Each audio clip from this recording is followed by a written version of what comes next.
I'm the review who loves to say son of a bitch. The same review who hates most Nintendo shit. I'm the one who calls games what they are. I even own a 360 and hate Gears of War. Guy who spends his money on games, fucking cards. Just a funny guy who became a YouTube star.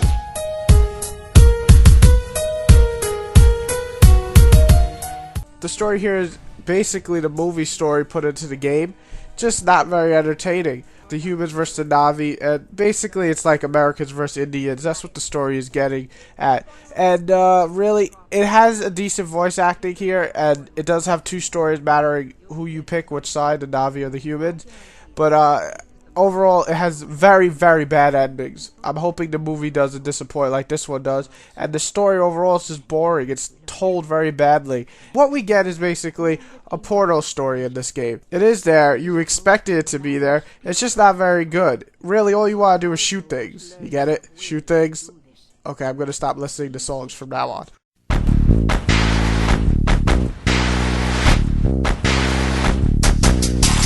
This doesn't happen often, so when it does, I have to talk about it. The graphics are the highlight of the game. I can't believe it. The design, in my opinion, is amazing. Very similar to the movie. Very colorful. Wonderful, magical feel of this adventure. And the environments in this game look great. And some of the effects in this game look kick-ass, especially the final attack from the Na'vi. Overall, everything looks really good. The only thing I have to say is sometimes the raw power is the greatest. Because, like, if you look up close on some effects or, like, electricity and stuff, it's so goddamn pixelated, you think you were in the PS1 era. But regardless, just because of the environments, the design, everything, I absolutely love the graphics in this game.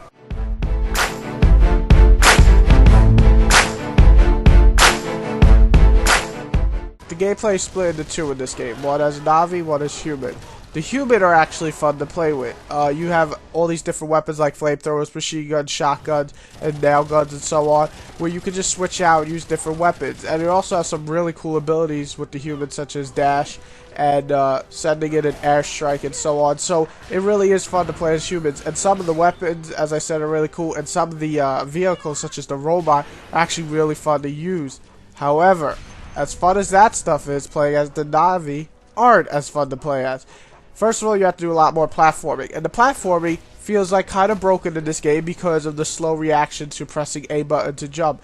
When you click A, you gotta jump farther than most games because you don't jump right away. It takes a delay a few nanoseconds, but those nanoseconds matter when you're on the edge of a fucking rock and he's not jumping. So the platforming doesn't work, and the Na'vi just love platforming, so it just doesn't work in this game.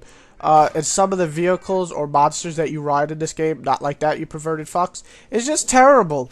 I don't know what the fuck was with the controls, and for some of the vehicles, it's really the camera angle. When you make a sharp turn, the camera angle wants to go the opposite side, so it looks like all cool, except you can't see what's in front of you, and then you crash. Not a good idea, guys. Works in movies, not in video games. And really, the worst thing this game can do is give you very boring objectives. Basically, point A to point B. Or in this game, they like to go point A to point B to point C to point D, point E, point F, point every other letter of the alphabet. It's boring. It's not fun. It's not interesting. And that's the main fault. It's fun to shoot up monsters. It is. With the humans, it's a lot of fun. And using the bows and Na'vi are fun. But overall, the gameplay's objectives just completely suck and basically just draw all the fun out for you, and you basically are bored after 2 or 3 hours.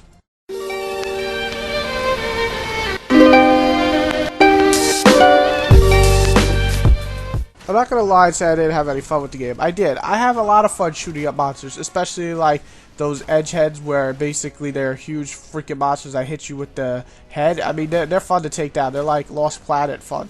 But, overall, shooting the same monsters over and over again is just not as fun as it looked. The RPG element does bring in some, funness because you want to level up your guy, except you learn that there's only like 5 abilities and then you just get stronger as you go on, or they last longer. It's not really that cool. I mean, the game is a good length. It's about 12 hours, plus you have the online, and to my surprise, online isn't bad. There's no lag, and it's actually fun to play with friends. But, like I said, the game becomes very boring very fast in terms of story mode anyway. And it's just not creative enough with the story and objectives. I mean, this is a licensed game, I understand. But if they truly had 2 years, they could have created such a better story. And the objectives could have been more creative, like, sneaking into a base. or I don't know, taking down a whole army. In this game, basically, you're only fighting 3 or 4 of the opposite side at all times. Overall, it's just a disappointment. It's not a terrible game. It's fun to play when you're bored, but I would say only rent. Even if you're a fan of the movie, only rent this game. That's all it's really worth.